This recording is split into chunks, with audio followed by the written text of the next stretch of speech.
सबुठ बड़ कथा जेहेतु विधानसभा होउछि आज सारा विश्व रे ओडिशा लज्जित होइछि अपमानित होइछि अमानवीय घोर अमानवीय घटना घटी केउझर केबे पृथ्वी इतिहास रे एमती हेई नथला जे डेड बॉडी को बाहर करी जाए डेड बॉडी रो जो प्राप्य था तार जो देह था सरकार पाखरे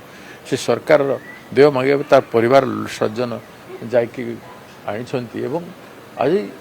सारा विश्व रे ट्वीट होइछि ता ऊपर बहुत चर्चा होइछि तो आज ता ऊपर प्रथम घंटे खंडे कम से कम चर्चा करबा कथा हाउस रे ताकू सम्मान करी ए भलिया आहुरी पुनर्बार न हो राज्य रे कोनोसी व्यक्ति सहित कोनोसी गरीब लोक सहित बोली घंटे प्रथम आलोचना करंतु तापर आसंतु सेटा ताहेले आमे आमे मानववादी हिसाब रे जदी हम भाबुछु बेले प्रथमे सेटा चर्चा करंतु तापर गाली दियो आपण पार्टी दाबी रखु निश्चित भाव रे आम पार्टी ए कथा कहबो जे से इश्यू को आमे पास हेबा को केमते देबो से इश्यू वर्तमान असेंबली रो प्रॉपर्टी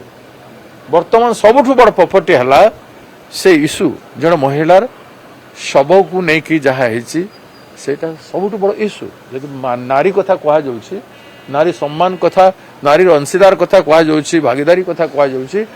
ताहेले नारी रो एते ह्यूमिलिएशन एते अपमान जोटा आज डेट रे हेची आ विधानसभा होउछि ताकू केमति भुलै पारबो तेणु आमे अपील करूँ जे समस्त दल प्रथम घंटे तापर चर्चा करंतु भविष्य में कौन साहस करेनि कौन लोक एभली अमानवीय अमानुषिक जिनिस करने।